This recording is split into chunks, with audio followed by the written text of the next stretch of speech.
श्रीमद् भागवत गीता चतुर्थ अध्याय दिव्य ज्ञान।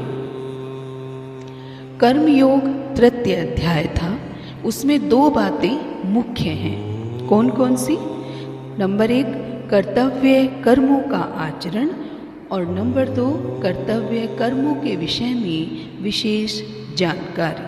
अतः चौथा अध्याय तीसरे अध्याय का ही परिशिष्ट माना जाता है। अर्जुन कर्मों का स्वरूप से त्याग करना चाहते हैं, इसीलिए तीसरे अध्याय के आरंभ में भगवान से कहते हैं कि आप मुझे घोर कर्म में क्यों लगाते हैं।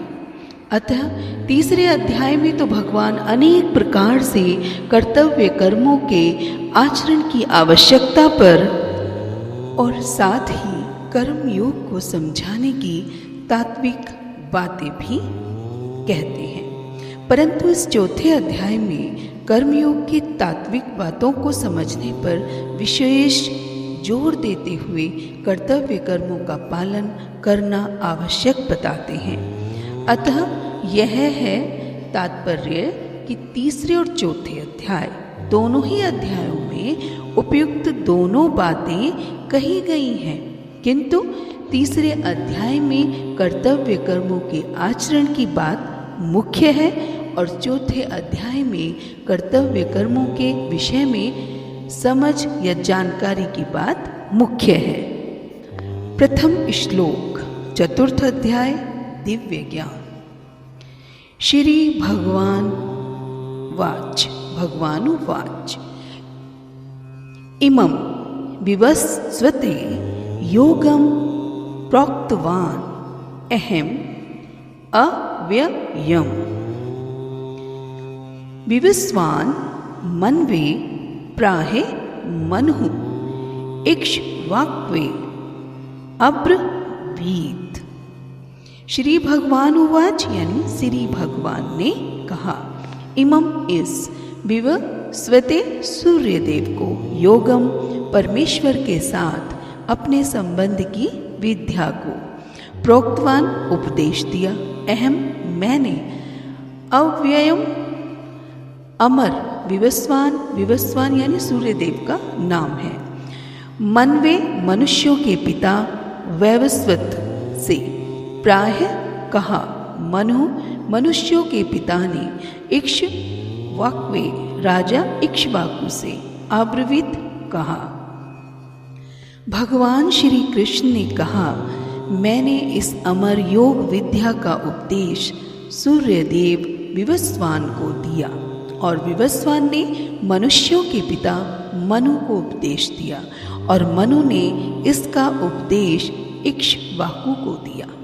तात्पर्य, यहाँ हम भागवत गीता का जो इतिहास हम पढ़ रहे हैं या जो हमें भागवत गीता का इतिहास प्राप्त होता है, यह अत्यंत प्राचीन बताया गया है। जब इसे सूर्यलोक इत्यादि संपूर्ण लोकों के राजा को प्रदान किया गया था, समस्त लोकों के राजा विशेष रूप से निवासियों की रक्षा के निमित्त होते हैं। अतः राजन्य वर्ग को भगवत गीता की विद्या को समझना चाहिए, जिससे वे नागरिकों यानी प्रजा पर शासन कर सके और उन्हें काम रूपी भव बंधन से बचा सके। मानव जीवन का उद्देश्य भगवान के साथ अपने शाश्वत संबंध के आध्यात्मिक ज्ञान का विकास है और सारे राज्यों तथा समस्त लोकों के शासनाध्यक्षों को चाहिए कि शिक्षा, संस्कृति तथा भक्ति द्वारा नागरिकों को यह पाठ पढ़ाएं। दूसरे शब्दों में, सारे राज्य के शासनाध्यक्ष कृष्ण भावनामृत विद्या का प्रचार करने के लिए होते हैं, जिससे जनता इस महाविद्या का लाभ उठा सके और मनुष्य जीवन के अवसर का लाभ उठाते हुए सफल मार्ग का अनुसरण कर सके।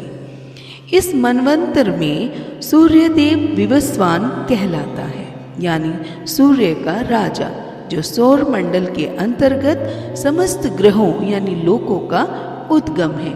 ब्रह्म संहिता में कहा गया है यच्च चक्षुरेश सविता सकल ग्रहाणाम राजा समस्त सुर मूर्तिर शेष तेजः यस्य अज्ञया भ्रमति संभ्रंत काल चक्रो गोविंदम आदिपुरुषम तमहम भजामि। ब्रह्मा जी ने कहा, मैं उन श्री भगवान गोविंद की पूजा करता हूँ जो आदि पुरुष हैं और जिनके आदेश से समस्त लोकों का राजा सूर्य प्रभुत्व शक्ति तथा ऊष्मा धारण करता है। यह सूर्य भगवान के नेत्र तुल्य है और यह उनकी आज्ञानुसार अपनी कक्षा को तय करता है। सूर्य सभी लोकों का राजा है तथा सूर्य देव विवस्वान सूर्य ग्रह पर शासन करता है, जो ऊष्मा तथा प्रकाश प्रदान करके अन्य समस्त लोकों को अपने नियंत्रण में रखता है। सूर्य कृष्ण के आदेश पर घूमता है और भगवान कृष्ण ने विवस्वान को भगवत गीता की विद्या समझाने के लिए अपना पहला शिष्य चुना। अतः गीता की किसी भी मामूली सांसारिक विद्यार्थी के लिए कोई भी काल्पनिक भाष्य नहीं, अपितु ज्ञान का मानक ग्रंथ है जो अनंत काल से चला आ रहा है। महाभारत में हमें गीता का इतिहास इस रूप में प्राप्त होता है। त्रेता युगाद्यो च ततो विवस्वान मनवे ददो मनुष्य लोक भृत्यर्थम सुता इक्ष्वाक्ष्वे ददो इक्ष्वाकुणा च कथितो व्याप्य लोकान्वस्थितः। त्रेता युग के आदि में विवस्वान ने परमेश्वर संबंधी इस विज्ञान का उपदेश मनु को दिया और अपने मनुष्यों के जनक मनु ने इसे अपने पुत्र इक्ष्वाकु को दिया। इक्ष्वाकु इस पृथ्वी के शासक थे और उस रघुकुल के पूर्वज थे जिसमें भगवान श्री राम ने अवतार लिया। इससे प्रमाणित होता है कि मानव समाज में महाराज इक्ष्वाकु के काल से ही भगवत गीता विद्यमान थी। इस समय कलयुग के केवल 5000 वर्ष व्यतीत हुए हैं, जबकि इसकी पूर्णायु 4,32,000 वर्ष है। इसके पूर्व द्वापर युग था और इसके भी पूर्व त्रेता युग वर्ष था। इस प्रकार लगभग 20,05,000 वर्ष पूर्व मनु ने अपने शिष्य तथा पुत्र इक्ष्वाकु से, जो इस पृथ्वी के राजा थे, श्रीमद् भगवत गीता कही। वर्तमान मनु की आयु लगभग 30 करोड़ और 53 लाख वर्ष अनुमानित की जाती है, जिसमें 12 करोड़ 4 लाख वर्ष बीत चुके हैं। यह मानते हुए कि मनु के जन्म के पूर्व भगवान ने अपने शिष्य सूर्यदेव विवस्वान को गीता सुनाई, मोटा अनुमान यह है कि गीता कम से कम 12 करोड़ 4 लाख वर्ष पहले कही गई और मानव समाज में यह 20 लाख वर्षों से विद्यमान रही। इसे भगवान ने लगभग 5000 वर्ष पूर्व अर्जुन से पुनर्कहा। गीता के अनुसार ही तथा इसके वक्ता भगवान कृष्ण के कथन के अनुसार यह गीता के इतिहास का मोटा मोटा अनुमान है। सूर्यदेव विवस्वान को इसलिए गीता सुनाई गई क्योंकि वह क्षत्रिय था और उन समस्त क्षत्रियों का जनक जो सूर्यवंशी है। क्योंकि भगवत गीता वेदों के ही समान है, क्योंकि इसे श्री भगवान ने कहा था, अतः यह ज्ञान अपौरुष्य है। क्योंकि वैदिक आदेशों को यथारूप में बिना किसी मानवीय विवेचना के स्वीकार किया जाता है। फलतः गीता को भी किसी सांसारिक विवेचना के बिना स्वीकार किया जाना चाहिए। संसारी तार्किक जन अपनी अपनी विधि से गीता के विषय में चिंतन कर सकते हैं, किंतु यह यथारूप भगवत गीता नहीं है। अतः भगवत गीता को गुरु परंपरा से यथारूप में ग्रहण करना चाहिए। यहाँ पर यह वर्णन हुआ है कि भगवान ने इसे सूर्यदेव से कहा, सूर्यदेव ने अपने पुत्र मनु से और मनु ने अपने पुत्र इक्ष्वाकु से कहा। The personality of Godhead, Lord Shri Krishna said, I instructed this imperishable science of yoga to the sun god Vivaswan, and Vivaswan instructed it to Manu, the father of mankind, and Manu in turn instructed it to Ikshvaku. Purport. Herein we find the history of Bhagavad Gita, traced from a remote time when it was delivered to the royal order of all planets, beginning from the sun planet. The kings of all planets are specially meant for the protection of the inhabitant, and therefore the royal order should understand the science of Bhagavad Gita in order to be able to rule the citizens and protect them from material bondage to lust. Human life is meant for cultivation of spiritual knowledge in eternal relationship with the Supreme Personality of Godhead, and the executive heads of all states and all planets are obliged to impart this lesson to the citizens by education, culture, and devotion. In other words, the executive heads of all states are intended to spread the science of Krishna consciousness, so that the people may take advantage of this great science and pursue a successful path, utilizing the opportunity of the human form of life. In this millennium, the sun god is known as Vivaswan, the king of the sun, which is the origin of all planets within the solar system. In the Brahma Samhita, it is stated, Yach Chakshuresh Savita Sakal Grahanam Raja Samastasur Murti Shesh Tejaha Yasakya Brahmati Sambhrant Kal Chakru Govindam Adipurusham Tamaham Bhajami. Let me worship, Lord Brahma said, the Supreme Personality of the Godhead, Govinda yani Krishna, who is the original person and under whose order the sun, which is the king of all planets, is assuming immense power and heat. The sun represents the eye of the Lord and traverses its orbit in obedience to his order. The sun is the king of the planets, and the sun god, at present of the name of Vivaswan, rules the sun planet, which is controlling all other planets by supplying heat and light. It is rotating under the order of Krishna, and Lord Krishna originally made Vivaswan his first disciple to understand the science of Bhagavad Gita. The Gita is not therefore a speculative treatise for the insignificant mundane scholar, but is a standard book of knowledge coming down from time immemorial.